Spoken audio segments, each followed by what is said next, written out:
லூக்கா சுவிசேஷம் 2ஆம் அதிகாரம் 40ஆம் வசனத்தை வாசியுங்கள். பிள்ளை வளர்ந்து ஆவியிலே பலன் கொண்டு ஞானத்தினால் நிறைந்தது, தேவனுடைய கிருபையும் அவர் மேல் இருந்தது. அல்லேலூயா. நான் கடந்த 2 வாரங்களாக ஆண்டவராகிய இயேசு கிறிஸ்துவை குறித்து சொல்லிக் கொண்டு வருகிறேன். முதல் வாரத்திலே சொன்னேன் இயேசு என்றால் என்ன, கிறிஸ்து என்றால் என்ன என்பதை உங்களுக்கு சொல்லிக் கொடுத்தேன். 2வது வாரத்தில் இயேசு என்ற பெயரினுடைய பொருள் என்ன, அதனுடைய அர்த்தம் என்ன என்பதை உங்களுக்கு நான் சொல்லிக் கொடுத்தேன். இந்த நாளிலே இயேசு கிறிஸ்து ஊழியத்திற்கு வருவதற்கு முன்பு அவர் எப்படிப்பட்டவராய் இருந்தார். அல்லேலூயா. இதை குறித்து அதிகமாக வேதாகமத்திலே எழுதப்படவில்லை. ஆண்டவராய் இயேசு பிறப்பை பற்றி எழுதியிருக்கிறது, அவருடைய பிரதிஷ்டையை குறித்து எழுதியிருக்கிறது. அதன் பின்பு என்ன நடந்தது என்பதை அதிகமாக எழுதப்படவில்லை. நமக்கு தெரிந்திருக்கிற வரையிலும் அதை குறித்து நாம் தியானித்தால் அது நம்முடைய வாழ்க்கைக்கு அது ஆசீர்வாதமாய் இருக்கும் என்பதை நான் நினைக்கிறேன். அல்லேலூயா. திரும்ப படிமா அதே வசனத்தை. பிள்ளை வளர்ந்து, அல்லேலூயா. பிள்ளை என்ன செய்யணும்?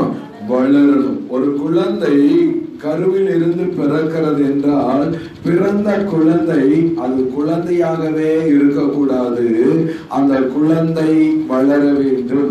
அதே போல ஆண்டவராகிய இயேசு, உங்களை பார்த்து நான் ஒரு கேள்வியை கேட்கிறேன். அன்றைக்கு ஆண்டவராகிய இயேசு கிறிஸ்து பெத்லகேமில் எங்கே பிறந்தார்? இயேசு மாட்டு தொழுவத்திலே பிறந்தார். பெத்லகேமிலே மாட்டு தொழுவத்தில் பிறந்தார். இன்றைக்கு ஆண்டவராகிய இயேசு எங்கே பிறந்திருக்கிறார்? எல்லாரும் சொல்லுங்க.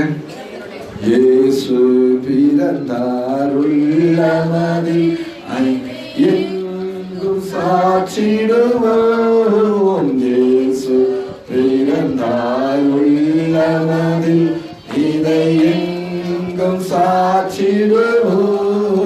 புசிப்போம் குடிப்போம் தேவராஜ்யமல்ல பரநாதியில் மகிழ்வோம். புசிப்போம் குடிப்போம் தேவராஜ்யமல்ல பரநாதியில் மகிழ்வோம். அல்லேலூயா. இயேசு கிறிஸ்து எங்கே பிறந்திருக்கிறார்? உள்ளத்திலே பிறந்திருக்கிறார். நீங்க கேள்விப்பட்டிருக்கிறீங்களா? குழந்தை இயேசு. என்ன இயேசு? குழந்தை இயேசு. யார் யாருக்கிட்டெல்லாம் குழந்தை இயேசு இருக்கு அவங்க மட்டும் அல்லேலூயா சொல்லுங்க. அல்லேலூயா. யார் யாரிடத்திலே குழந்தை இயேசு இருக்கிறது? இயேசு இன்னும் உங்கள் உள்ளத்தில் எப்படிதான் இருக்கிறார்? குழந்தையாகத்தான் இருக்கிறார். அல்லேலூயா. உங்க உள்ளத்தில் இயேசு எப்படி இருக்கிறார்? இன்னும் அதனாலதான் குழந்தை இயேசு. தாளாட்டுங்க. ஆராரோ ஆராரோ ஆரிராரோ ஆராரோ ஆராரோ. ஏன்னா இயேசு உங்க உள்ளத்துல எப்படிதான் இருக்காரு? குழந்தையாகத்தான் இருக்கிறார். சரி, யாருடைய உள்ளத்துல இயேசு கிறிஸ்து 12 வயது உள்ளவராய் இருக்கிறார்? அவங்க அல்லேலூயா சொல்லுங்க பார்க்கலாம். சொல்ல மாட்டீங்க. அல்லேலூயா. என்ன அவசராயிட்டீங்க? அல்லேலூயா. 12 வயது. சரி, அடுத்த ஒரு கேள்வி.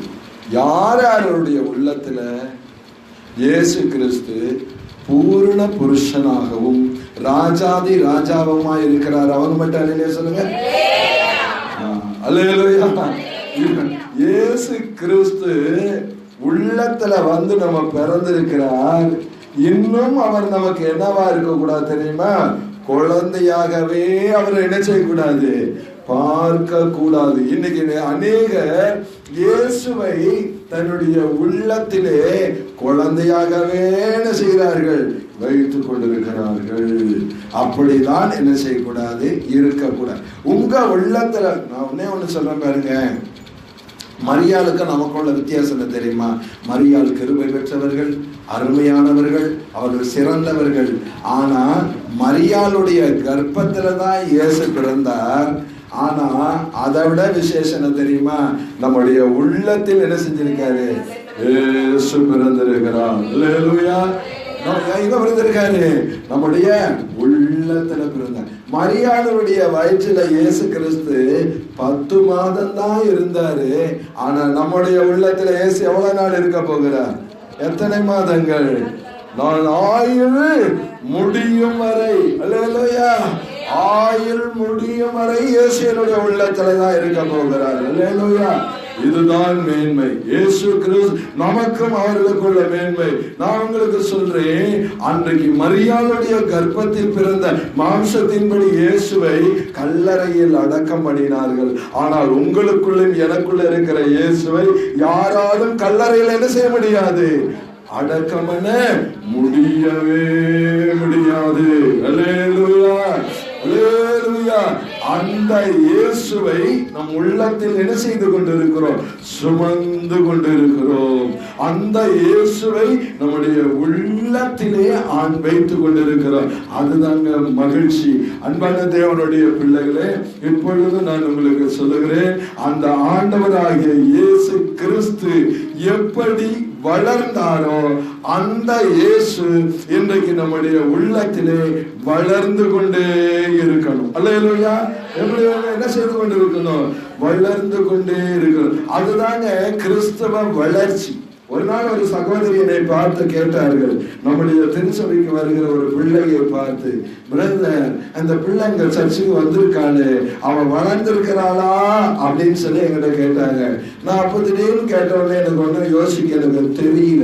அப்படி ஒரு வேளை யோசிக்க தெரிந்திருந்தா நான் சொல்லுவேன், உண்மையாலுமே அவள் வளர்ந்திருக்கிறாள் என்று நான் சொல்லி இருப்பேன். அல்லேலூயா, அல்லேலூயா. அப்போ நாம் கிறிஸ்துவுக்குள் எவ்வளவு வளர்கிறோமோ அவ்வளவாய் கிறிஸ்துவ நமக்குள் என்ன செய்திருக்கிறார்? வளர்ந்து இருக்கிறார். அல்லேலூயா. ஆண்டவராய் இயேசு நமக்குள்ள இருந்து என்ன செய்யறார்? வளருங்க. உலகத்தில் வளர்கிற வளர்ச்சி அல்ல, இந்த சரீர வளர்ச்சி அல்ல, ஆவிக்குரிய நிலைமையில நாம் என்ன செய்யணும்? வளரணும். ஒரு வசனம் இருக்கு, 1 பேதுருல நினைக்கிறேன் 2ஆம் அதிகாரம், நீங்கள் புதிதாய் பிறந்த குழந்தைகளை வளரும்படி புதிதாய் பிறந்த குழந்தைகளை போல திருவசனமாகிய களங்கமில்லாத ஞானப்பாலின் மேல் வாஞ்சையாயிருங்கள். அல்லேலூயா. இப்ப புதுசா நம்ம பண்ணாரி சகோதரி இருக்காங்க, சரவணன் இருக்காரு, நம்ம முருகன் ஐயா இருக்காங்க, அவங்க அம்மா இருக்காங்க. இவங்க எல்லாம் புதுசா ஆண்டவருக்குள்ள பிறந்திருக்கிறாங்க. இவங்களுக்கு என்ன தெரியுமா தேவை? அந்த உலகத்தின்படி பிறக்கிற குழந்தைக்கு பால் தேவை. ஆனால் இந்த குழந்தைகளுக்கு ஆவிக்குரிய இந்த வயது வேண்டுமானால் 50-60 இருக்கலாம். ஆனால் கிறிஸ்துவுக்குள்ள அவர்கள் இன்னும் குழந்தைகளாய் இருக்கிறார்கள். இந்த குழந்தை வளர வேண்டுமானால் கலங்கமில்லாத ஞானப்பால். அல்லேலூயா. என்ன பால்? சரவணன் வந்திருக்காரு.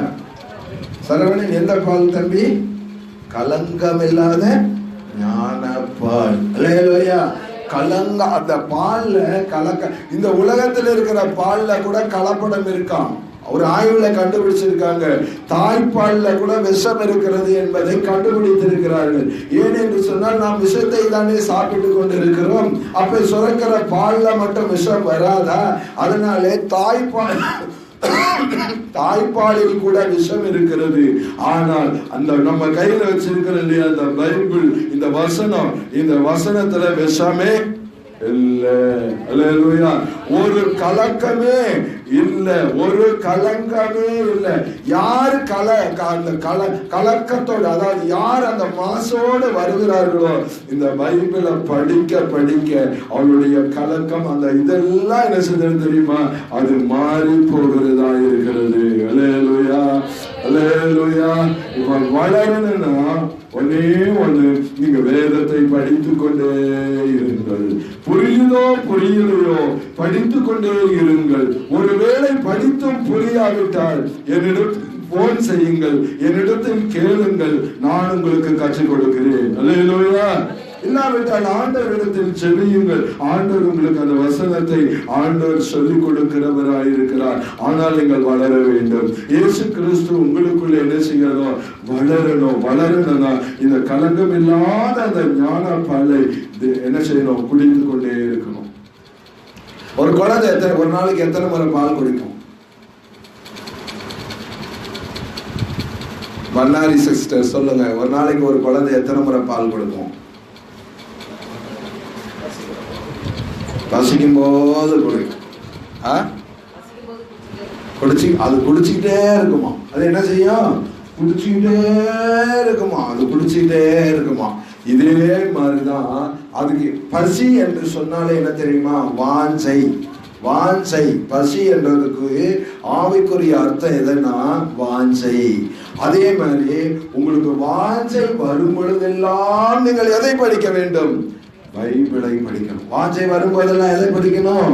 பைபிள். எனக்கு வாஞ்சையே வரல அப்படின்னா குழந்தைக்கு வயிற்றுல என்ன இருக்கு? ஏதோ பிரச்சனை இருக்கு. நிறைய பேரு, பாஸ்டர் என் குழந்தை பால் குடிக்கவே மாட்டேங்குது பாஸ்டர், பால் குடிக்கிறதே இல்லை, டாக்டர்கிட்ட தூக்கிட்டு போறாங்க, என் குழந்தை பால் குடிக்கிறதே இல்லை. பழைய காலத்து தாய்மாரெல்லாம் என்ன பண்ணுவாங்க தெரியுமா? இந்த உலகத்தில் இருக்கிற அந்த ஜீரண சக்தி ஆகிறதுக்கான அத்தனை பொருளையும் அரைச்சி என்ன செய்வாங்க? ஊற்றுவாங்க. எதுக்கு ஊத்துறாங்க? குழந்தை என்ன செய்யணும்?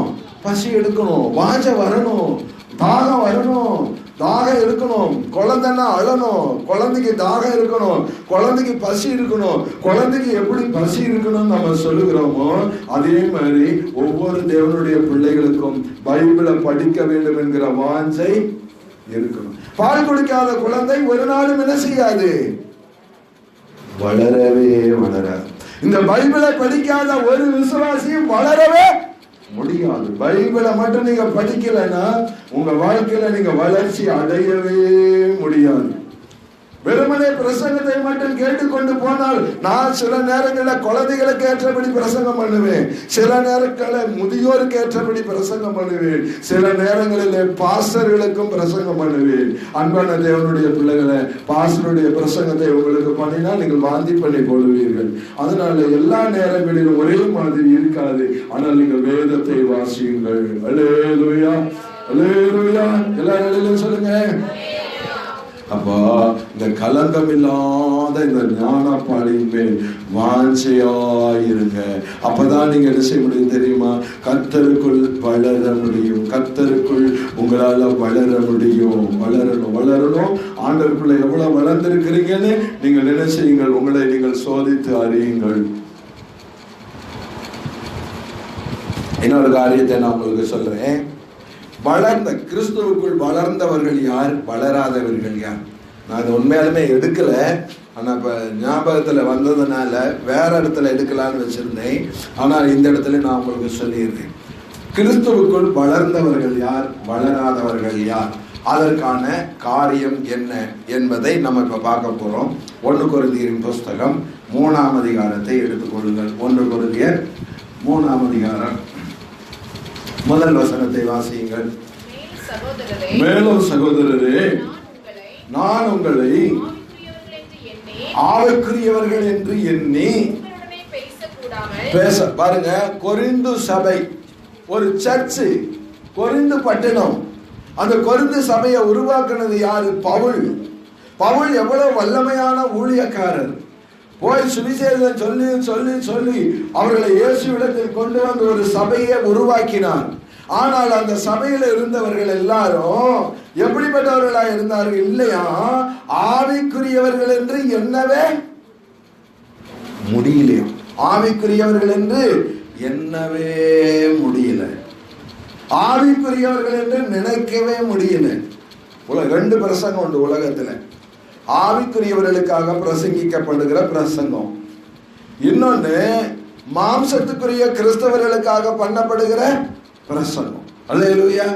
ஆவிக்குரியவர்களுக்கு என்று பண்ணப்படுகிற ஒரு பிரசங்கம் உண்டு, மாம்சத்துக்குரியவர்களுக்காக பண்ணப்படுகிற ஒரு பிரசங்கம் உண்டு, அல்லது குழந்தைகளுக்கு பண்ணப்படுகிற ஒரு பிரசங்கம் உண்டு. புதிதாய் வந்ததானே இந்த சரவணனை போன்ற இருக்கிறவர்களுக்காக பண்ணப்படுகிற ஒரு பிரசங்கம் உண்டு. அதுபோல உங்களுக்காக பண்ணப்படுகிற ஒரு பிரசங்கமும் உண்டு. ரெண்டுக்கும் வித்தியாசம் இல்லை. இதுல என்ன பண்ண, இன்னும் குழந்தைக்கு ஏற்ற பிரசங்கத்தையே கேட்க விரும்புகிற ஆண்டவருடைய பிள்ளைகளும் உண்டு. 60 வயசானாலும் இன்னும் 60 வயசு ரட்சிக்கப்பட்டு இயேசுவை ஏற்றுக்கொண்டு 60 வருஷம் ஆனாலும் குழந்தைக்குரிய பிரசங்கத்தை கேட்கிறவர்களும் உண்டு. ரட்சிக்கப்பட்டு ஒரு சில நாட்களிலேயே பெரியவர்களுக்காக செய்யப்படுகிற பிரசங்கத்தை கேட்கிறவர்களும் உண்டு. இப்ப படிங்க, உங்களை ஆவிக்குரியவர்கள் என்று என்ன செய்ய முடியவில்லை, பேசக்கூடாமல் மாம்சத்திற்குரியவர்கள் என்றும். அப்ப மாம்சத்துக்குரியவர்கள் இன்னும் கிறிஸ்தவர்கள் எப்படி இருக்கிறார்கள், குழந்தைகளாய் இருக்கிறார்கள். ஒரு நாளையில சொல்லுங்க, மாம்சத்திற்குரியவர்கள் இன்னும் கிறிஸ்தவர்கள் எப்படி இருக்கிறார்கள், குழந்தைகளாய் இருக்கிறார்கள். அது என்ன குழந்தை? மாம்சத்துக்குரியவர்கள் எப்படி குழந்தையா இருக்கிறார்கள்? தொடர்ந்து படிங்க. பேச வேண்டியதாயிற்று, நீங்கள் பலன் இல்லை. அதாவது குழந்தைக்கு என்ன இல்லை, கிறிஸ்தவர்கள் தான், ஆனால் ஆவிக்குரிய பலன் இல்லை. கிறிஸ்தவர்கள் தான், ஆவிக்குரிய பலன் இல்லை. உங்களுக்கு சாப்பாடு கொடுக்காம பாலை குடிக்க கொடுத்தேன். பாலை குடிக்க கொடுத்தேன்னா குழந்தைகளுக்கு சொல்லி கொடுக்கிற மாதிரி என்ன செய்ய வேண்டியதா இருக்கு, பிரசங்கம் பண்ண வேண்டியதா இருக்கிறது.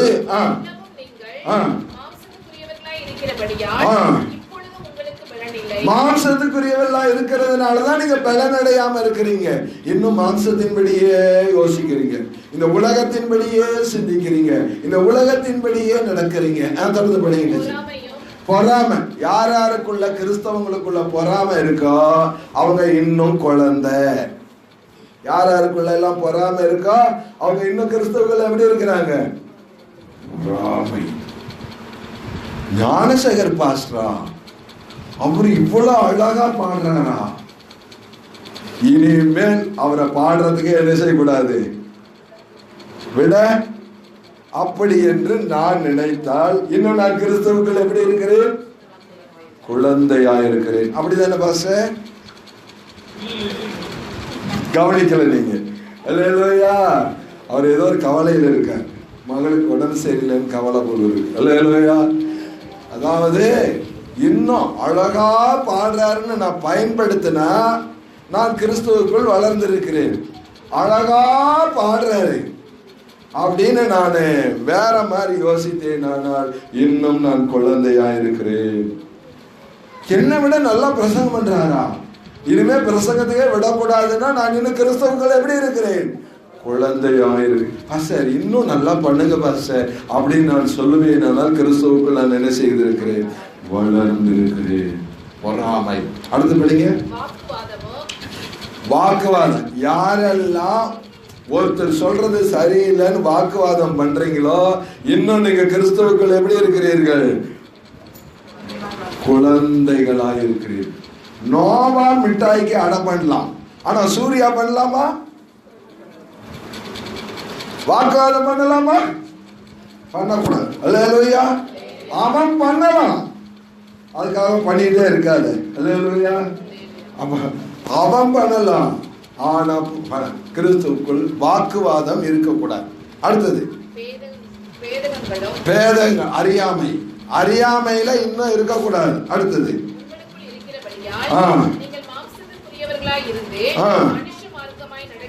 மனுஷன் நடக்கிற மாதிரி ஆண்டவர் பிள்ளைகள் நடக்க கூடாதான். நாம மனிதர்கள் தான், ஆனா மனுஷரை மாதிரி நடக்காதீங்க. அதான் வளர்ச்சி. மனிதர்கள் தான், ஆனால் மனுஷர்கள் நடக்கிறது போல என்ன செய்யக்கூடாது, நடக்கக்கூடாது. என்ன பாஸ்டர் இதெல்லாம் விளக்கணும்னா நேரம் ஆயிடும். அடுத்து படிங்க. இதுதான் நான் யார் தெரியுமா, பவுலுடைய விசுவாசி. நான் யாருடைய விசுவாசி, பவுலுடைய விசுவாசி. நீ யாரு, அப்போலோவுடைய விசுவாசி. நீ யாரு, ஞானசேகர் பாஸ்டருடைய விசுவாசி. நீ யாரு, அந்த பென்னியோடைய விசுவாசி. இப்படி என்றைக்கு ஒரு மனிதன் சொல்லுகிறானோ அவன் இன்னும் மாம்சத்தின்படி எப்படிதான் இருக்கிறான், குழந்தை. பிரித்து பார்க்கிறதும் வேர் பிரித்து பார்க்கிறதும் வித்தியாசம் பார்க்கிறதும் நான் இப்படிப்பட்டதான நபரை சேர்ந்தவன் என்று சொல்லுகிறதும் எல்லாம் இன்னும் குழந்தைகளாகவே இருக்கிறீர்கள். படிங்க. நான் அப்போல்லாவை சேர்ந்தவன் என்று சொல்லுகிறபடியால் நீங்கள் மாம்சத்துக்குரியவர்கள் அல்லவா? பவுல் யார்? அப்போல்லோ யார்? அவனவனுக்கு நீங்கள் விசுவாசிக்கிறதற்கு ஏதுவாய் இருந்த ஊழியக்காரர் தானே. ஊழியக்காரர் தானே. அவன் விசுவாசிக்கிறதுக்குரியதான ஊழியர். வெளியில யாரு இருக்கிறது? உள்ள வாங்க எல்லாரும். வெளியில யாரும் இருக்க கூடாது. எல்லாரும் உள்ள வாங்க.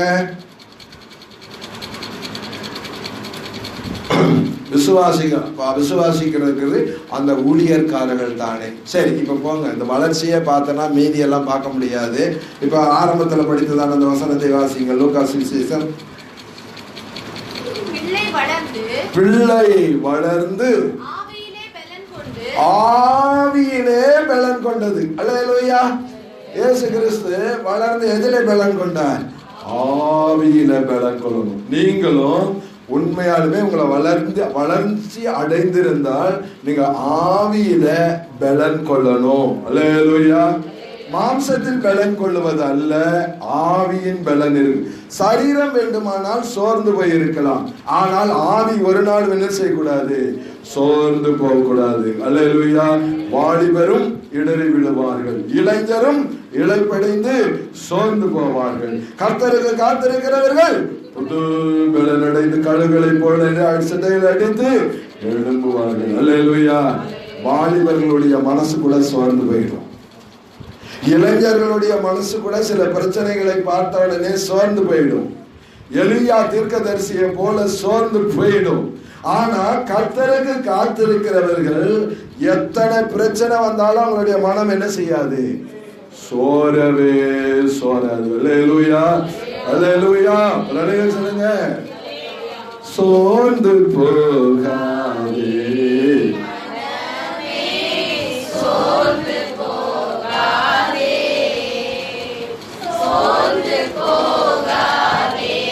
பாடுறதே சோர்ந்துதான் பாடுவோம்.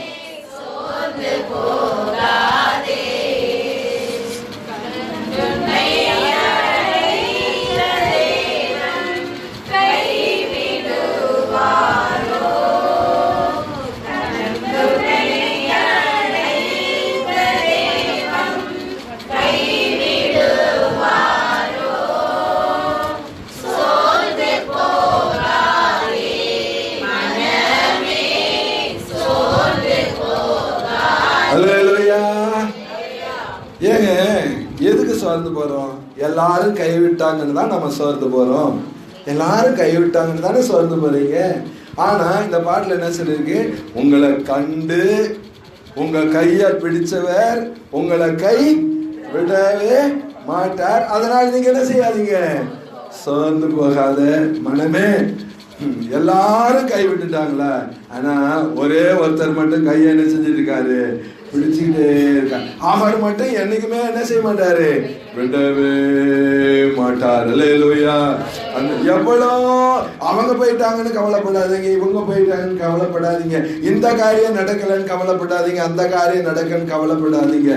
கர்த்தர் உங்களுக்குன்னு என்ன வச்சிருக்காரோ அந்த காரியம் கண்டிப்பா நடக்கும். அல்லேலூயா. அல்லேலூயா. அவர் முன்குறித்த காரியம் கண்டிப்பா நடக்கும். அல்லேலூயா. அதனாலே நீங்கள் என்ன செய்யாதீர்கள்? சோர்ந்து போகாதீர்கள். யார் சோர்ந்து போக மாட்டாங்க தெரியுமா? கர்த்தருக்கு காத்திருக்கிறவர்கள் புது பலன். அல்லேலூயா. இந்த எதுக்கு இந்த புது பலன் வார்த்தையை போட்டிருக்குன்னு யாருக்கா தெரியுமா? அதான் புது பலன் ஏன் போட்டிருக்கு தெரியுமா உங்களுக்கு?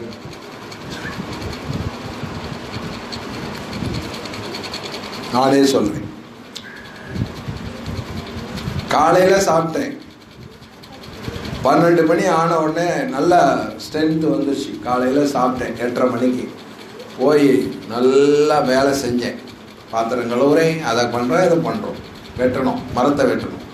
இப்போ 12:30 மணி ஆச்சு. திரும்ப பசி வந்தது. சோறு வருதா இல்லையா? வந்துடும். இப்போ திரும்பி 1 மணிக்கு சாப்பிட்டோம். திரும்ப என்ன பண்ணுது? பலன் வந்து கொண்டே இருக்கிறது. நானும் உங்களுக்கு சொல்லுகிறேன், கர்த்தருக்கு காத்திருந்து ஜெபித்து கொண்டே இருக்கிறவர்களுக்கு பலன் குறைந்தாலும் திரும்பவும் அந்த பலன் என்ன செய்யப்படும்? புதுப்பிக்கப்படும். அல்லேலூயா. புதுப்பிக்கப்படுமா படாதா? புதுப்பிக்கப்படும். சோர்வு வரும், உடனே அந்த சோர்வு என்ன செய்யும்? கர்த்தருடைய ஒரே ஒரு வசனம் கிடைச்சா போதும், அந்த சோர்வு என்ன செஞ்சிடும்? யாருக்கெல்லாம் சோர்வு நீங்குது? அல்லேலூயா. ஒரே ஒரு வசனம் தாங்க அப்பம். அந்த ஒரே ஒரு அப்பத்தை சாப்பிட்ட உடனே அந்த சோர்வு என்ன செய்யும்? நான் உங்களுக்கு சொல்லுகிறேன், எலியா தீர்க்கதரிசியினுடைய சோர்வை நீக்கினது அப்பம் மட்டும் இல்லை. எதுதான் நீக்கிச்சு? கர்த்தருடைய வார்த்தை தான் நீக்கிச்சு. அல்லேலூயா. சூரை செடியின் சோர்வு நீங்க அது எப்படி? பேசினீரே. என்ன பட்டது?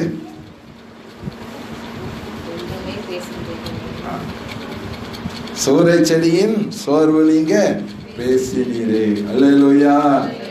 எலியாவை காகம் கொண்டு போஷித்தீரே. சூரை செடியின் சோர்வு நீங்க பேசினீரே. எலியாவை சூரை செடியின் சோர்வு நீங்க பேசினீரே. பேசும் தெய்வமே. பரவாயில்ல கொடுங்க. அல்லேலூயா. சரி பரவாயில்ல. எப்படி எலியாவினுடைய சோர்வு நீங்க என்ன செய்தாரு? பேசினார். சரி இப்போ ஆவிக்குரியதான காரியத்துல ஆவியிலே அவர் பலன் கொண்டார். இயேசு கிறிஸ்து எதிலே பலன் கொண்டார்? சரீரத்திலே பலவீனம் இருக்கலாம், அதான் நான் சொல்ல வந்தேன். ஆனா உங்க மனசுல ஒரு பலன் இருக்கணும். அல்லேலூயா. மனசுக்குள்ள எப்படி இருக்கணும்? பலன் இருக்கணும். அந்த பலன் எங்கிருந்து வருகிறது? சரீரத்துக்கு பலன் சாப்பிடுகிறதுனால் வருகிறது. ஆவிக்குரிய பலன் பரிசுத்த ஆவியினால் வருகிறது. அல்லேலூயா. அந்த பரிசுத்த ஆவியினாலே ஆண்டவராகிய இயேசு கிறிஸ்து என்ன செய்யப்பட்டாரா? ஆவியினால் பணிமா அபிஷேகம். ஆவியிலே பலன் கொள்ளணும். ஆண்டவருடைய பிள்ளைகளே, சத்தியத்தை படித்த பிள்ளைகளே, குழந்தை வளருகிற பிள்ளைகளே, ஆண்டவருக்குள் வளருகிற தேவனுடைய பிள்ளைகளே, உங்களுக்கு நான் சொல்லுகிறேன், நீங்கள் ஆவியிலே பலன் கொள்ள வேண்டும். அல்லேலூயா. எதிலே பலன் கொள்ள வேண்டும்? ஆவியிலே பலன் கொள்ள வேண்டும். அந்த ஆவியின் பலன் எதை பலப்படுத்தும்? நம்முடைய மனதை பலப்படுத்தும், நம் இருதயத்தை பலப்படுத்தும், நம்முடைய வாழ்க்கையை. மனம் பலன் அடைந்தால் சரீரமும் பலன் அடையும். அல்லேலூயா. மனம் பலன் அடைந்தால் சரீரமும் என்ன ஆகும்? பலன் அடையுமா அடையாதா? அல்லேலூயா. அல்லேலூயா. நீங்கள் இன்னும் பலவீனர்களாய் இருக்கக்கூடாது. இன்னும் பலவீனர்கள். ஆவியின் பலனை நீங்கள் தரித்துக் கொள்ள வேண்டும். ஆண்டவராகிய இயேசு கிறிஸ்து ஆவியின் பலனை அடைந்தார். லூக்கா சுவிசேஷம் 4ஆம் அதிகாரம் 14ஆம் வசனத்தை வாசியுங்கள். பின்பு இயேசு ஆவியானவருடைய பலத்தினாலே. எந்த பலத்தினாலே? ஆவியானவருடைய பலத்தினாலே. ஒரு அழையிலே சொல்லுங்க. அல்லேலூயா. ஆவியானவருடைய பலத்தினாலே கலிலேயாவுக்கு திரும்பி போனார். அவர் எப்படி போனார் கலிலேயாவுக்கு? அவர் எந்த சூழ்நிலையில இருந்தாரு? சோதிக்கப்பட்டு அப்புறம் எப்படி இருந்தாரு? 40 நாள் உபவாசமா இருந்தார். இப்ப அவர் எப்படி இருந்திருப்பார்? 40 நாள் உங்களுக்கு சோறு கொடுக்காம போட்டா எப்படி இருப்பீங்க? மனமும் சோர்ந்து போகும், சரீரமும் என்ன செய்யும்? அப்பா, ஒரு நேரம் சாப்பிடனாலே சோர்வு.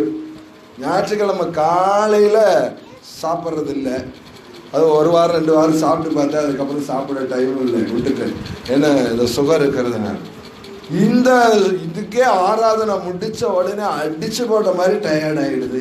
அப்ப ஆண்டவராய் இயேசு கிறிஸ்து 40 நாள் என்ன செய்யல? சாப்பிடல. அவருடைய சரீரம் எவ்வளவு சோர்வா இருந்திருக்கும், எவ்வளவு பலவீனமா இருந்திருக்கும், அவருடைய மனம் எவ்வளவு சோர்வா இருந்திருக்கு. அது மட்டும் இல்ல, சாத்தான் என்ன பண்ணான் தெரியுமா? இயேசுவை எருசலேமுடைய தேவாலயத்துக்கு அங்க கொண்டு போனோம், ஒரு மலைக்கு மேல கொண்டு போனோம், கொண்டு போய் அங்கெல்லாம் சோதிக்கிறோம். அத்தனை சோதனையை முடிச்சுட்டு வரும்போது பயங்கர டயர்டு. அந்த டயர்டா இருக்கும்போது ஆவியானவர் அவரை சந்தித்தார். யாரை? இயேசுவை. ஆவியின் பலன், ஆவியானவர் பலமாய் அவருடைய இருதயத்திலே ஊற்றப்பட்டார். ஆவியானவர் இறங்கினார். ஆவியானவர் இறங்கின உடனே 40 நாள் சாப்பிடாத சரீரம் கூட பலன் கொண்டது. அல்லேலூயா. நடக்கிறதற்கான பலன் கிடைத்தது. உங்களால முடியலையா, சோர்வா, நான் உங்களுக்கு சொல்றேன், ஆவியில நிரம்பி ஜெபம் பண்ணுங்க, உங்களால் நடக்க முடியும். அல்லேலூயா. ஆவியில நிரம்பி ஜெபம் பண்ணுங்க, பரிசுத்த ஆவியில நிரம்பி ஜெபம் பண்ணுங்க, அந்நிய பாஷையில ஜெபம் பண்ணுங்க. உங்களுடைய பலவீனமான சரீரத்திலே ஒரு பலன் ஆளுகை செய்கிறதை நீங்கள் உணர்வீர்கள். வேலை செய்ய முடியலையா, கொஞ்ச நேரம் அந்நிய பாஷையில நிரம்பி நல்லா ஜெபம் பண்ணுங்க. நீ இங்க எந்த வேலையை செய்ய முடியவில்லையோ அந்த வேலையை நீங்கள் செய்வீர்கள். கர்த்தரால், ஆவியானவரால் எல்லாம் ஒரு மனதிலும் ஒரு பலன். ஆவியானவரே கலிலேயாவுக்கு என்ன செய்கிறார்? நடத்தி கொண்டு வனாந்திரத்தில் இருந்து கலிலேயாவுக்கு நடத்தி கொண்டு போன அதே ஆவியானவர் இன்றைக்கு நமக்கும் ஆண்டவர் தந்திருக்கிறார். அல்லேலூயா, அல்லேலூயா. அந்த ஆவியின் பலனை நீங்கள் பெற்றுக்கொள்ள வேண்டும். அன்பான தேவனுடைய பிள்ளைகளே, அந்த ஆவியின் பலத்தினால் நீங்கள் நிரப்பப்பட வேண்டும். அப்போஸ்தலர் நடவடிக்கைகள் 1ஆம் அதிகாரம் 8வது வசனம் எல்லாருக்கும் தெரிந்த வசனம் தான். பரிசுத்த ஆவி உங்களிடத்தில் வரும்போது நீங்கள் பலனடைந்து, அல்லேலூயா, பரிசுத்த ஆவி வரும்போது நீங்கள் என்ன ஆவீர்கள்? சோர்ந்து போவீர்கள் சொல்லியிருக்கா? இல்ல இல்ல இல்ல. பரிசுத்த ஆவி உங்களிடத்தில் வரும்போது ஒரு பலன் வரும். காண்டாமிருகத்துக்கு ஒத்த பலனை ஆண்டவர் தருவார். அல்லேலூயா. தம்முடைய பிள்ளைகளுக்கு ஆண்டவர் கொடுத்த ஒரு வாக்குத்தத்தம் என்ன தெரியுமா? காண்டாமிருகத்துக்கு ஒத்த பலனை நான் உனக்கு கொடுப்பேன். அல்லேலூயா, அல்லேலூயா. பலவீனன் தன்னை பலவீனன் என்று சொல்லாதிருப்பானாக. நீங்க பலவீனன் என்று சொல்லாதிருங்கள். பலவீனன் என்று நீங்கள் சொல்லவே கூடாது. ஆண்டவர் உங்களை பலப்படுத்துகிறவராக இருக்கிறார். உங்க சரீரத்தையும் பலப்படுத்துவார், உங்க ஆத்மாவையும் பலப்படுத்துவார், ஆவியும் பலப்படுத்துவார். நடக்க முடியலனா நடக்கிறதற்கான பலனையும் ஆண்டவர் கொடுப்பார். அல்லேலூயா. 40 நாள் புசிக்காமல் எலியா தீர்க்கதரிசி நடந்தார். எந்த இடத்துக்கு நடந்து போனார்? ஒரு குகை. அது என்ன குகைன்னு தெரியல, பேர் மறந்துச்சு. அல்லேலூயா. ஒரு குகைக்கு 40 நாள் நீ பண்ண வேண்டிய பிரயாணம் வெகு தூரம். நீங்கள் நடக்கிறதற்கான அந்த பலனை ஆண்டவரே கொடுக்கிற தேவனாய். இந்த பரிசுத்த ஆவிக்கு அவ்வளவு ஒரு மகிமை உண்டு. தேவனுடைய பிள்ளைகளே, இயேசு கிறிஸ்து ஆவியின் பலன் கொண்டார். ஒரு பர்வதமா, ஒரு பர்வதம் வரையிலும் 40 நாள் ஒரு மனுஷன் புசியாமல் குடியாமல் நடக்கிறான் என்று சொன்னால் அது ஆவியின் பலத்தினாலே மட்டும்தான் முடியுமே தவிர மற்றபடி முடியவே முடியாது. உங்களுக்கும் இந்த ஆவியின் எலியாவுக்கு மட்டுமல்ல, உங்களுக்கும் அந்த ஆவியின் பலனை ஆண்டவர் தருவார். உங்களுக்கும் ஆண்டவர் அதே பலனை ஆண்டவர் கொடுக்கிற ஒரு தேவனாய் இருக்கிறார். அல்லேலூயா. சரி, அடுத்த காரியத்தை நம்ம போவோமா? ஆண்டவராய் இயேசு கிறிஸ்து பரிசுத்த ஆவியினாலே நிரப்பப்பட்டார். அப்போஸ்தலர் நடவடிக்கைகள் 10ஆம் அதிகாரம் 38வது வசனத்தை வாசியுங்கள். அப்போஸ்தலர் 10:38.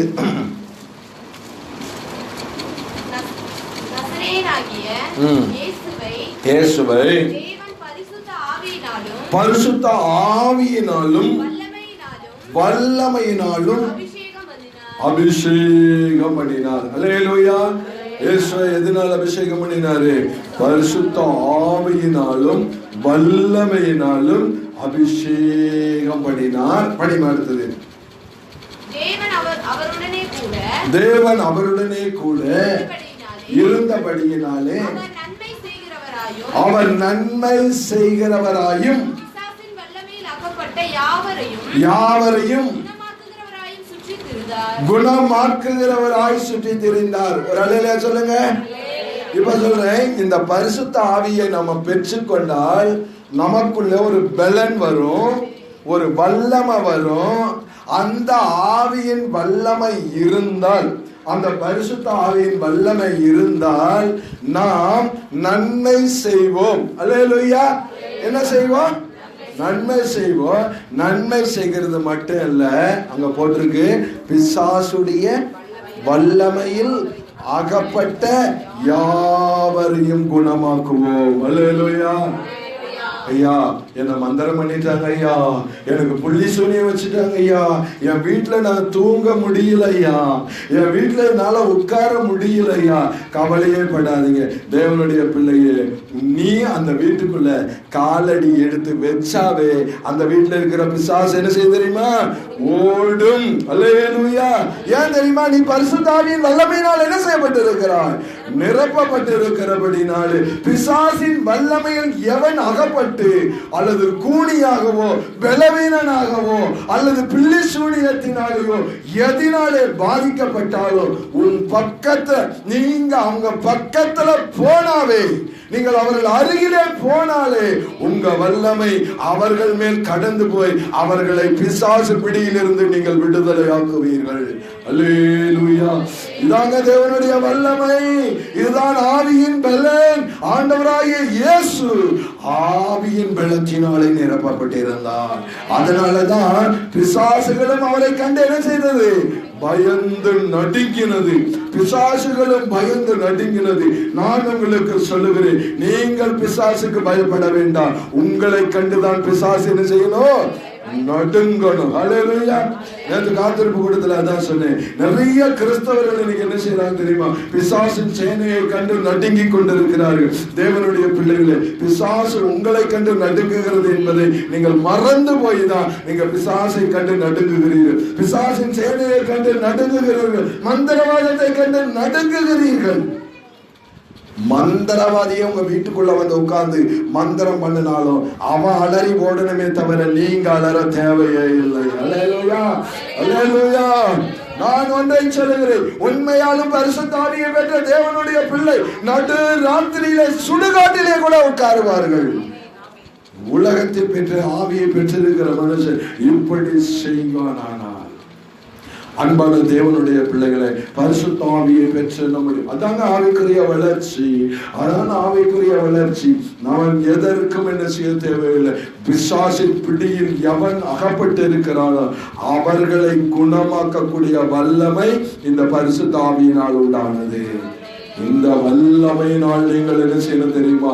தரிப்பிக்கப்படும் ஆவியின் பலனை நீங்கள் அடைந்து கொள்ளுகிறவர்களாக நீங்கள் காணப்பட வேண்டியது அவசியம். ஏங்க, உங்களை கண்டு பிசாசு நடுங்கினா நீங்க பிசாசை கண்டு நீங்க நடுங்கணும். அந்த அளவுக்கு ஒரு வல்லமையான காரியங்களை ஆண்டவர் நமக்காக செய்து கொண்டிருக்கிறார். அதனால வாசிக்க வைக்கலாம். 1 கொரிந்தியர் 12ஆம் அதிகாரம் 10ஆம் வசனத்தை வாசிங்களே. 12ஆம் அதிகாரம் 10ஆம் வசனம்.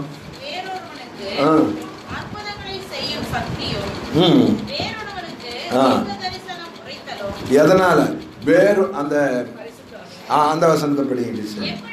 எப்படி எனில் ஆவியினாலதான் என்ன வரும்? ஞானத்தை போதிக்க முடியும். இந்த பரிசுத்த ஆவியானவர் ஒருவனுக்குள்ளே வந்து விட்டால் அவனுக்கு அற்புதம் செய்கிற சக்தி கிடைக்கும். அல்லேலூயா. எந்த சக்தி கிடைக்கும்? அற்புதம் செய்கிற சக்தி கிடைக்கும். அல்லேலூயா.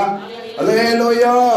இப்ப ஆவியின் பலன் நமக்கு வந்துட்டா நம்ம அற்புதம், வேறொருவனுக்கு அற்புதம் செய்கிற சக்தியும். அடுத்து படிங்க.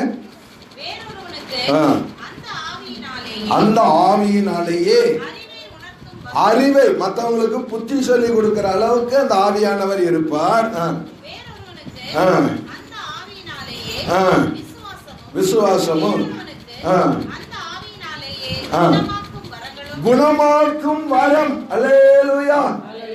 குணமாக்குற வரம். இன்னைக்கு அந்த வரங்கள் எல்லாம் இல்லை. ஏன் தெரியுமா? ஆவியினாலே இன்னைக்கு என்ன செய்யல? நிரப்பப்படல. இன்னைக்கு தான் ஆட்டம் பாட்டமா போச்சு. எங்க ஆவியானவர் நிரம்புவார் வந்து? அதெல்லாம் உற்சாகம், வேற ஒன்றும் இல்லை. அதெல்லாம் உற்சாகம். ஆவியின் நிறைவு என்று சொல்லுகிறது எங்க தெரியுமா வரணும்? உள்ளத்தின் ஆழத்தில் இருந்து. உண்மையாலும் பரிசுத்த ஆவி என்னன்னு நான் உங்களுக்கு சொல்றேன், கேட்டுக்காங்களே. நீங்க பரிசுத்த ஆவியை பெற்ற தேவனுடைய பிள்ளைகளை, உண்மையான பரிசுத்த ஆவின்றது என் இருதயத்துல ஏதோ ஒரு வார்த்தை டச் பண்ணி அந்த வார்த்தையின் விளைவாக என் உள்ளத்தின் ஆழத்திலிருந்து பொங்குகிறதல்லவா சந்தோஷம், அதன் வாயிலாய் உருவாகிறது தான் தேவாவி. அல்லேலூயா, அல்லேலூயா. மற்றபடி நான் ஆடு ஆடு ஆடு ஆடு போடு போடு போடுங்கிறதுனால வருகிறது அல்ல. அல்லேலூயா. ஆடு ஆடு ஆடுன்றதுனால வருகிறது அல்ல, உள்ளத்தின் ஆழத்திலிருந்து ஊற்று தண்ணீராய் பொங்கி வருகிறது தான் பரிசுத்த ஆவியானவர். அதை நீ தனிமையா உட்கார்ந்து ஜெபம் பண்ணும் கூட அந்த ஆவி ஊற்றப்படும். அல்லேலூயா. ஒரே ஒரு வசனத்தை நீ படித்து தியானிக்கும் போது கூட ஆவியானவர் பலமாய் இறங்குவார். ஆவியானவருடைய வல்லமையினாலே நாம் நிரப்பப்படுவோம். அதனால அந்த பரிசுத்த ஆவியானவர் இருந்தா அந்த குணமாக்கும் வரங்கள் நமக்கு கிடைக்கும். அல்லேலூயா. இயேசு கிறிஸ்து ஆவியின் வல்லமையினால் என்ன செய்யப்பட்டார்? நிரப்பப்பட்டார். இயேசு கிறிஸ்து இன்றைக்கு ஆண்டவர் நம்மையும் அந்த ஆவியின் வல்லமையினால் என்ன செய்கிறார்? நிரப்பிக்கொண்டே இருக்கிறார். ஏசாயா தீர்க்கதரிசன புஸ்தகம் 11ஆம் அதிகாரம் 2ஆம் வசனத்தை வாசிக்கிறேன். ஏசாயா தீர்க்கதரிசன புஸ்தகம் 11ஆம் அதிகாரம் 2வது வசனம். ஞானத்தையும் உணர்வையும் அருளும் ஆவியும். இப்ப இயேசு கிறிஸ்துக்குள்ள எந்த ஆவி தெரியுமா? ஞானத்தையும் உணர்வையும் அருள். இப்போ இந்த பரிசுத்த ஆவி வந்துட்டாவே நமக்கு ஞானம் வந்துடும். அல்லேலூயா. எது வரும்? ஞானம் வரும். அடுத்தது என்ன வரும்? உணர்வு வரும். நம்ம தப்பு பண்ணாவே நமக்கு தெரியும், யாரோ சொல்லி கொடுக்க தேவையே இல்லை.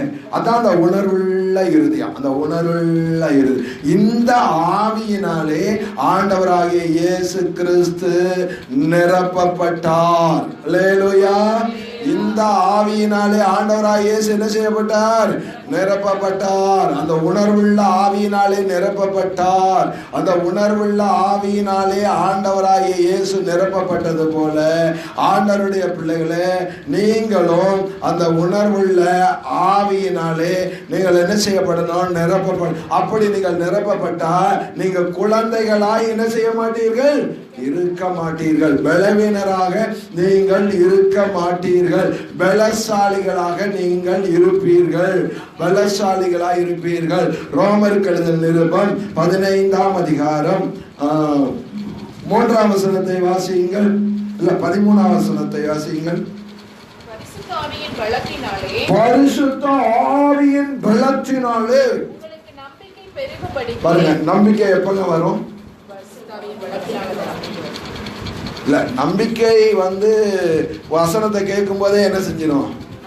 வந்துடும். நம்பிக்கை வசனத்தை கேட்கும் போது என்ன செஞ்சிடும்? அதை பெருகணும்னா அதுக்கு என்ன தேவை? ஏன் தெரியுமா? அந்த நம்பிக்கைக்கு சோதனை வரும். நம்பிக்கைக்கு என்ன வரும்? யோசேப்பே, உன் அண்ணன்மாரெல்லாம் உன்னை வணங்க போறாங்க அப்படின்னு சொல்லியாச்சு. இப்போ ஆண்டவர் சொன்னதுனால யோசேப்புக்கு நம்பிக்கை வந்துச்சு. ஆனால் அந்த நம்பிக்கைக்கு என்ன வரும் தெரியுமா? அடுத்தது சோதனை வரும். அந்த காரியம் நம்ம எவ்வளவு நம்பி இருக்கிறோமோ அவ்வளவு நம்பிக்கைக்கும் சாத்தான் என்னத்தை கொண்டு வருவான்? சோதனையை கொண்டு வருவான். சோதனை சகிக்கிற மனுஷன் பாக்கியவான், அவன் உத்தமன் என்று விளங்கின பின்பு கர்த்தர் எவனிடத்தில் அன்பு கூறுகிறாரோ அவனுக்கு தான் வாக்குத்தத்தம் பண்ணின ஜீவ கிரீடத்தை ஆண்டவர் தருவார். அல்லேலூயா, அல்லேலூயா. அதனால சோதனை வரும், சோதனை வரும். நான் சொல்லிட்டு வருவேன், நீங்க கவலைப்படாதீங்க. ஆண்டவர் உங்களுக்கு இந்த கடனை அடைக்கிறதுக்கு உதவி செய்யறேன்னு சொல்லிட்டு இந்த பக்கம் தான் வந்திருப்பேன். வந்து ஃபைனான்ஸ்காரன் நின்றுட்டு கெட்ட வார்த்தை பேசுவான். பாஸ்டர் என்ன சொல்லிட்டு போனாரு? கவலைப்படாதீங்க, ஆண்டவர் என்ன செய்வாரு? இதுதான் சோதனை. இதுக்கு பேர் தான் என்னது? சோதனை. இந்த சோதனை வரும்போது நம்பிக்கையெல்லாம் என்ன செஞ்சிடும்? போயிடும். நம்பிக்கையெல்லாம் அச்சு போயிடும், விசுவாசம் எல்லாம் அற்று போயிடும். அடுத்தது என்ன பாஸ்டர், நீங்க சொல்லிட்டு போன பின்னாடிதான் இவ்வளவு நாள் திட்டாத கடங்காரன் இப்பதான் என்ன பண்றான்? திட்டுகிறான். இவ்வளவு நாள் திட்டாத கடங்காரன் இப்பதான். இதுக்கு பேர் தாங்க சோதனை. இதை நீங்கள் ஜெயிக்க வேண்டுமானால் என்ன வேணும் தெரியுமா? பரிசுத்த ஆவி வேண்டும். அல்லேலூயா. அந்த வசனத்தை படிக்கிட்டு, பரிசுத்த ஆவியின் பலத்தினாலே நம்பிக்கை என்ன செய்யணும்? பெருகிக் கொண்டே. அதான் வளர்ச்சி. நம்பிக்கை பெருகணும், நம்பிக்கை வளரணும், விசுவாசம் வளரணும், ஆண்டவர் மேல இருக்க அன்பு வளரணும். அப்படி வளரணும் வளரணும் வளரணும் வளரணும் வளரணும். அப்படி வளரணும்னா நீங்க பரிசுத்த ஆவியை பெற்றுக்கொள்ள வேண்டும். அல்லேலூயா. வளரும்படி நம்பிக்கையின் தேவன் விசுவாசத்தினால் உண்டாகும் எல்லாவித சந்தோஷத்தினாலும் சமாதானத்தினாலும் உங்களை நிரப்பணும். அல்லேலூயா. அல்லேலூயா. என்ன நேர்ந்தாலும் சந்தோஷமா இருக்க கற்றுக்கொள்ளுங்கள்.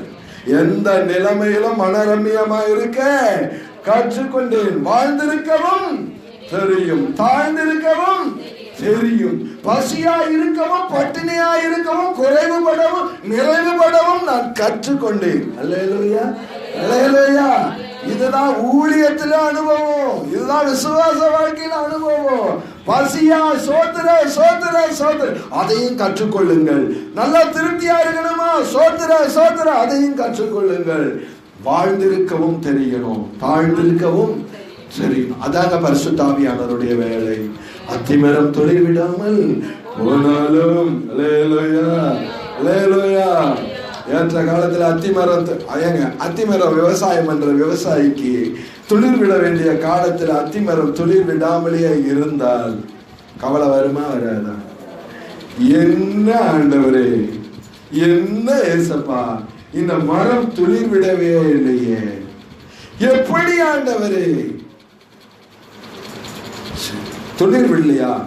யெகோவா ஈரே. ஆண்டவர் என்ன செய்வார்? என்ன இந்த மனுஷன் அத்திமரம் துளிர் விடல, ஆனா சிரிச்சுட்டு போறான். என்ன பைத்தியமா? ஆமா, கிறிஸ்துவுக்குள் நாங்கள் எல்லாரும் எப்படிப்பட்டவர்கள்? பைத்தியர்கள். ஏன் என்று சொன்னால், என் தேவன் இந்த அத்திமரத்தில் துளிர் விடுகிறதை பார்க்கிலும் ஒரு பெரிய ஆசீர்வாதத்தை எனக்காக வைத்திருக்கிறார். ஏனால் வேறொரு வழியை ஆண்டவர் என்ன செய்திருக்கிறார்? வைத்திருக்கிறார். ஒரு வழி அடையும் போது இன்னொரு வழியை திறக்கிறார். அத்திமரம் துளிர் விடாத பொழுது இன்னொரு மரத்தை துளிர் விட வைக்கிறவர் தான் நம்முடைய ஆண்டவராகிய தேவன். அல்லேலூயா அல்லேலூயா. நீங்கள் நம்பி இருக்கிறது அத்திமரத்தை. ஆனால் ஆண்டவர் நினைத்திருக்கிறது என்ன தெரியுமா? அந்த அத்திமரத்திலும் மேன்மையான ஆசீர்வாதத்தை உங்களுக்காக ஆண்டவர் வைத்திருக்கிறார். ஏனென்றால் நீங்கள் தேவனுடைய பிள்ளைகள், அவருடைய சொந்த சம்பத்து, அவருடைய ஜனம், அவருடைய பிள்ளைகள். அவர்களுக்கு என்ன கொடுக்க வேண்டும் என்பது கர்த்தருக்கு கண்டிப்பாய் தெரியும். அல்லேலூயா அல்லேலூயா. அதனால் நீங்கள் சோர்ந்து போகாதிருங்கள், அதனால் நீங்கள் கலங்கி போகாதிருங்கள், அதனால் உங்களுடைய மனம் தளர்ந்து போகக்கூடாது. உங்க நம்பிக்கை என்ன தெரியுமா செய்யணும்? பெருகணும். இப்ப நம்பிக்கைலாம் உங்களுக்கு பெருகி இருக்கா? ஆண்டவர் மேல நம்பிக்கை உங்களுக்கு பெருகி இருக்கா? கடைசியா நிறைய வசனங்கள் இருக்கு. இந்த அதிகாரத்துல முழுசும் பார்த்துடணும்னு நினைச்சேன். 40 இருந்து 52 வரைக்கும் பார்க்கணும்னு நினைச்சேன். ஆனா 1வது வசனத்திலேயே அப்படியே நீக்குது. பரவாயில்ல, கர்த்தர் இன்னும் நாட்களை, ஆண்டவர் நமக்கு ஆயுசு நாட்களை கூட்டி தருவார். நம்ம அப்பொழுது பார்த்து கொள்ளலாம். கடைசியாக ஒரு வசனத்தை வாசித்து நம்ம முடித்து விடுவோம். 2 தீமோத்தேயு 1ஆம் அதிகாரம் 7ஆம் வசனத்தை வாசியுங்கள். தேவன் நமக்கு பயமுள்ள ஆவியை கொடாமல், பயப்படாதே. பரிசுத்த ஆவியானவர் உங்களுக்குள்ள வந்தா உங்களுக்குள்ள என்ன வராது?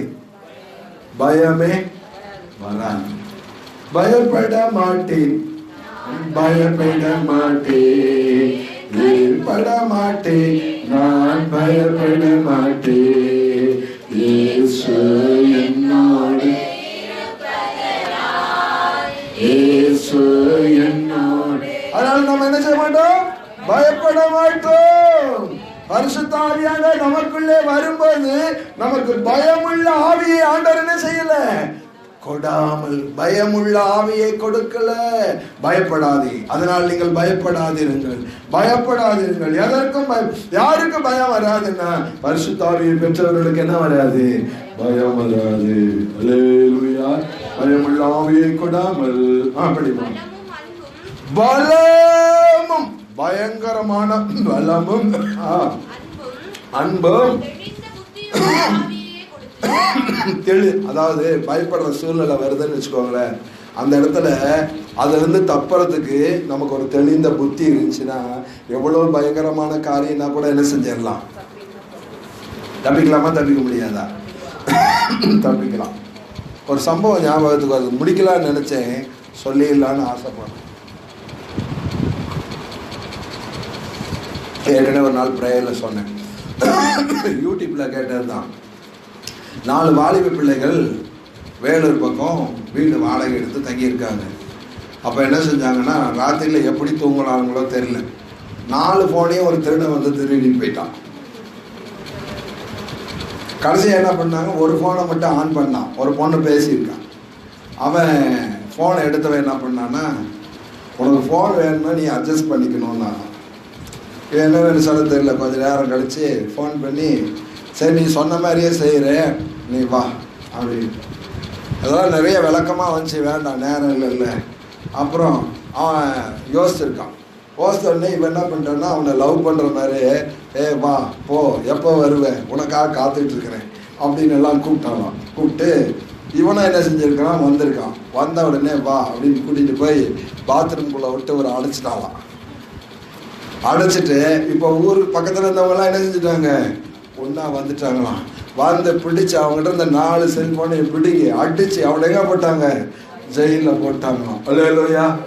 அவளுக்கு அந்த பிள்ளைகளுக்கு அப்போ என்ன கிடைச்சிருக்கு, ஒரு தெளிவு. இதிலிருந்து தப்பிக்கிறது, இதிலிருந்து எப்படி நாம இது பண்றது என்கிறதான ஒரு ஞானம் அவர்களுக்குள்ளே இருந்திருக்கு. ஒரு அலையில சொல்லுங்க.